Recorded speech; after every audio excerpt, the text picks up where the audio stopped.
how do you teach employees to confront each other? What is the format of confronting? Management to employees, employees to employees. How do you teach me to do it? Yeah. Well, first of all, turn it around. We had in our pockets first-class cards. And everybody was encouraged to use that card. If they see anybody doing something good, a fellow worker, write down first class and give it to them. Or when I walked on town, people gave me first-class cards. So that's the opposite. That is right away establishing the environment that you're here to deal with your fellow workers in a positive mode. And then what happens the more first-class cards I get? No, you just collected the first card. I have 20 first-class cards. How do you recognize the person that got the most first-class cards in a month? Monthly, every department recommends an employee of the month. Mm-hmm. All employee of the month have a dinner. One of them gets employee of the month total. They're for each department, but one gets for the hotel. Got it. There are 12 in a year. That's once a month. One of those 12 becomes employee of the year. He becomes a paid vacation with a spouse. And cash. Paid vacation for spouse, with spouse. You find them a spouse or their spouse? No, you don't find them a spouse. I don't think you're in that business. That's a different business, Horst. You don't want to say that. You'll attract a lot of different customers. But they tell me they make a lot of money. Make a lot of money. Yeah, you can't do like only Ritz. If you did like something called only Ritz, not only fans, it would be a different business model you'd be in. But okay, so let's stay in this. So I get first-class cards, but still, because when you're talking about this, the reality of running a company is you're not hiring everybody. Right? You have direct reports who have direct reports, and you have a chief HR officer that the interviews come through. How are you teaching me to hire Ritz type of people to the company? What am I looking for? You're not doing 100% of the interviews. How do you teach me? Oh, because when you came in, you were taught, and everybody understands the very minimum. Everybody goes through orientation. And managers go through special orientation. I gave every manager a leadership session. The way our teaching worked beautifully, because we started with no hotel. So every hotel we had was either new or take over. I got it. Okay. So you had an advantage. I had an advantage. I opened every hotel. I got it. I also knew, all employees knew me. It wasn't them. What a point. It wasn't them in the corporate office. You have to overcome the them. Because if I don't know you up there, in my insecurity, I will blame you what is wrong up there. Because if I don't make it, if I can't live up by the rules, it's your fault you have wrong. But they knew me. That's why the big thing that happened in Ritz Carlton, is the empowerment piece, which was a nuclear explosion in all businesses when I said I empower every employee to make a decision up to $2,000 if a guest has it. Well, I could do that. First of all, we did that very carefully. I didn't just say it. We taught. I thought about it for a very long time. It was an economic decision. I didn't want to lose a customer, because a customer that leaves unhappy becomes a terrorist against your company. You cannot afford that, really. I knew from the behavioral analyst that 96% of complaints is people that want to get rid of their frustration. We learned, I thought they complain on the front desk or the concierge. No, they don't. They complain to anybody who listens. Anybody listens, and if you don't accept it. So I had to make sure that a boss boy will accept as his TV the TV that didn't work. Forgive me. And so I didn't want customers to run out there and be unhappy. My guest is well connected. He calls his travel agency and said it was no good. His travel agency is part of a consortium, 500 travel agencies. So I want to be sure that everybody leaves as an ambassador. So I had to teach our employees how to handle any complaint, and say at the same time, I trust you. In fact, you can make a decision up to $2,000 to keep that customer. How much did that end up happening per month? Like at its peak, how many people used the full $2,000 at its peak? In the last 3 years, that was there once. Oh, wow. The rest was the busboy saying, did you have a nice stay with us? No, my TV didn't work. Please forgive me about my TV. I will buy you breakfast. And I guess the complainer now is embarrassed that he complained and leaves as an ambassador rather than... So, but we certified every employee how to do it. So were you employee number one? Pardon me? Were you employee number one in Ritz? Yeah, sure. So you're the founder, president, and COO of the company, right? The co-founding member of Ritz. Yeah. So from one employee to 47,000 employees, you've been part of that entire process. When I left, we had 25,000. 25,000 when you left. I think today they're at, I don't know what the number is. That's a higher number. But from 1 to 25, that's 100% you. Yeah. Question for you. Did you guys buy other hotels or no? Yeah, we talk about... Yeah, but wait a minute. We didn't own hotels. We managed hotels. Right. So for instance... we took own existing... For example, we took over a hotel in New York. Consequently, I inherited a union. Got it. None of my hotels... I opened San Francisco. New. Union was picking us for 3 years, but it never became union. So when you took over, so you're taking like for example, 2 properties are opening up here in Pompano. One is Ritz, private residence. One is Waldorf Astoria. I want to look at a couple of them, and they'll say Waldorf's going to be managing this property for 30 years. Yeah. So you were managing those hotels, servicing those hotels. Okay. But we insisted we wouldn't have written a contract anymore unless you signed 50 years. 50 years to you guys. Yeah. And what is the business model? How do you get paid? I get a percentage of sales. Whatever sale they make, you make. Is it profit or is it rev? I make of sales. If you own the hotel and the sales 100 million, I get 3 million. Got it. And you may be losing money to operation. So no matter what, you're making your 3 million. So it's more like a consulting firm. Yes, in a way, yes. But I also have an incentive. After you make that service, I am sharing 10% of whatever in the profit after. Got it. So I have an incentive to make a profit. So if I'm doing 100 million, no matter what I do, I got to pay 3 million on my revenue that goes to you. What is your incentive to make my 100 million 200 million? Well, I get an incentive on anything over a certain profit. Is it an accelerator? Like, does it get really bigger or no? It stays fairly at the 3% number. Yeah, but at the same time, I drive sales up, which I get my 3% on the sales. I drive the rate up, I drive the income up, and of course I drive the profit up, and the profit. Now, there is an exit clause for you, the owner. That means we established in the beginning who would be my competition, who are the 3 best hotels in town. If I'm not within 5% at least what they do, you can exit me. You can throw me out. That's in the contract. Oh yeah. But they also want the name Ritz Carlton on the property, right? They don't want to give us the Ritz Carlton. Because it's not only a hotel. There's most likely. Of course, yeah, restaurant, all the other stuff that's benefiting as well. At the peak, what was the revenue of all the hotels you guys were managing at the peak under your watch? Well, worldwide, we were close to $2 billion. $2 billion. Including clubs and stuff that we had, everything included, yeah. Got it. So $2 billion, 60 million goes to you guys. Yeah. Got it. That's a pretty nice revenue going to you. Yeah. So you made some real good money. Yeah. Yeah. That's great. So, but going back to it, so you would come in and your job was to inject the spirit and your philosophy to the way we managed our hotels. Sure. That's what you did. Sure. Okay. So, and the processes, make sure the process for sure. And I love that. And by the way, the lady said the following. She says, you guys have this thing. And by the way, correct me if I'm wrong. I'm just giving you what she said. She said that you guys did an engagement study to identify which employees fell where.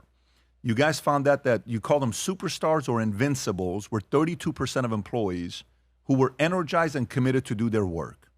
Then 51% were neutral. You guys called them just there. They're just there. And you can correct me here.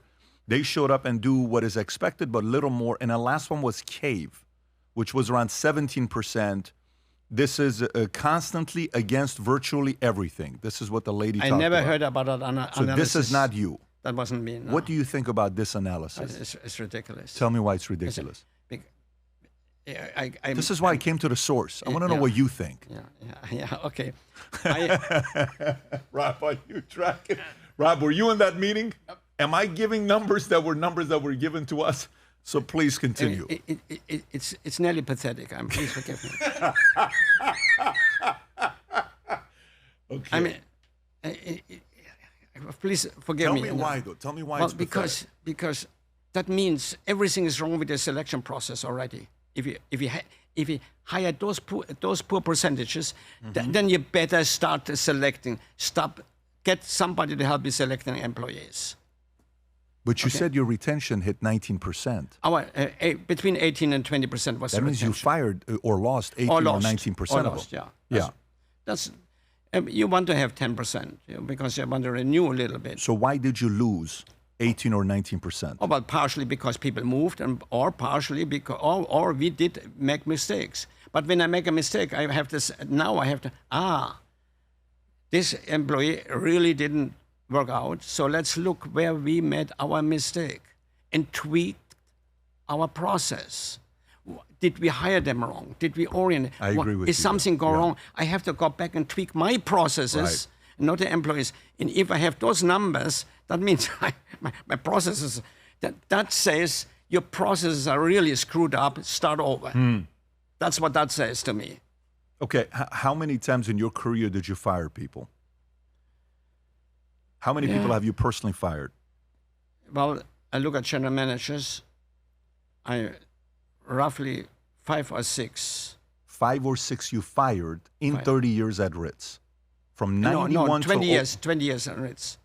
That's I thought you were between, Ritz 70. hold it, that's between Ritz and Capella. So in 30 years, yeah. Okay, so in 30 years you fired 5 GMs? General managers.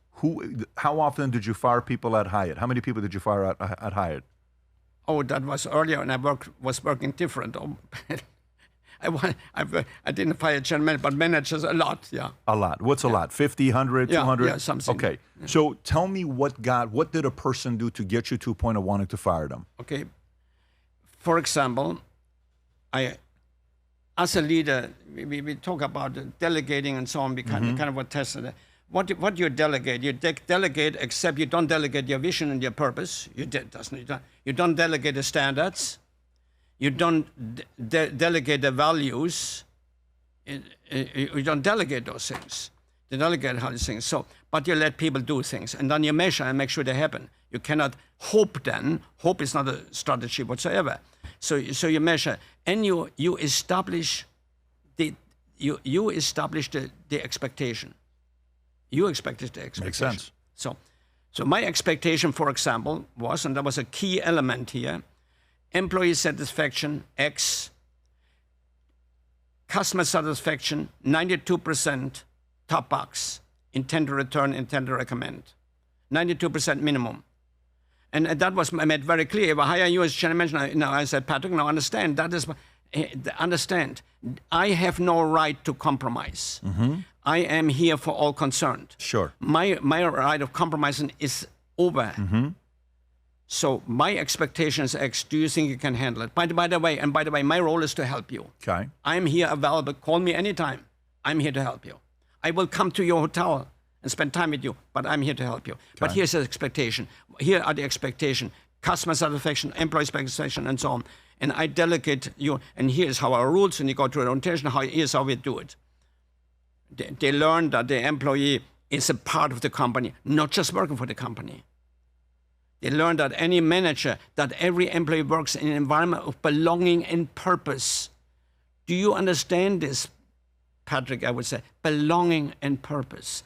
So we go through all that. And then you have the precise numbers. And every year the precise budgets numbers. Everything's clear. But now I see the customer satisfaction, which was my key. On the end of the month, I see you are 86%. But 92 is the minimum standard. So I call you, Patrick, he said, Horst, no problem, I'm working on it. I got it. You will have careful customer service. You can dig into it. I don't have it. I don't look. I have no time for that. Was it front desk? Was it food? What was it? Correct it. Next 2, Next month is 94%. Now, Patrick, now listen, buddy, you understand I cannot compromise that. You understand I'm getting upset. Next month, 85%. Patrick, find a chair, put it in the corner of your office, because your desk will be mine. I'm moving. I will move to the hotel. You're going to tell me this. Yes. And then how much longer after that are you firing me? Oh, I would keep you if you stay At 80. If you stay in the hotel and work with me and correct it till this 92, and keep it there, I'm fine. But if it slips again, I said, Patrick, do me a favor, leave. You know, when you start So your hoping, number was 92. yeah, yeah. Month by month by month. So at the beginning. Oh yeah, you can have a month slip. That's no problem. Totally get that. But what I'm asking is, so every month when you would look at reports and data, beginning of the month, when all the numbers are done, it's I look at January all the 8th. data, many things are data. But what I'm saying is, like, at the end of the month is over, it's a new week. What reports did you want to see at all the hotels? What numbers did you want to see? Customer satisfaction. That's it? Employee satisfaction, economics, comparison, and the future indicator of business that had to be above where we were a year ago. The indicator a year ago was we have already, hypothetically now, a year ago today, we had for the year 1,000 reservation. Today, I want to have more than 1,000 for the next year. You understand? I beat your prior best. I fully get it. Yeah. So that was one of them. Then the measurement, of course, I looked at what was done, what the business from last month. Did we live up to the budget? How are we doing it according to the budget? Certainly, I looked at the economics, of course. I looked at the employee satisfaction. We did only one survey, but it changed slightly by telephone calls from employees coming in, and the satisfaction survey for employees changed. I looked for one question in the employee survey that I insisted to be there, and that said, would you hire your mother? Would you recommend your mother to work for our company? Would you, if your mother looked for a job, would you recommend that she works for us? Are you asking me? Yeah, that's what I did. That's what it was. I don't know if I'm recommending my mother to work at the company. You know, so what would you do? In my company. Are you asking a question to say, do you love the company so much that you would recommend somebody else? That's right. My dad's 83. I don't know if I'm recommending him, although he would be great customer service. Would if it was possible, would you recommend it? Yeah, Everybody understood that. If they say no, a question. That's your most important question. Yeah, most important question for me. It could be worded for, would you recommend your best friend to work? 36 questions. 36 when I looked at that one. Right. But then I looked at the overall satisfaction. Give me some more questions on the surveys, employee survey. What else did you have? Do you feel part of the? Do you feel part of the company? Okay. Are you? Do you know your career path and so on? Do you know your career path? What else? Yeah. Well, most of it centered around. How many questions is it? How many total? 36. 36 questions every month. Yeah. No. That survey was only done once a year, thoroughly. And what month did you typically do it? Well, it depends on which hotel. It depends when they open. We usually did it 3 months after they opened, done that same month every year. So interesting system. It's based on when they open up. It's not calendar. No. So it's not like December or January. No.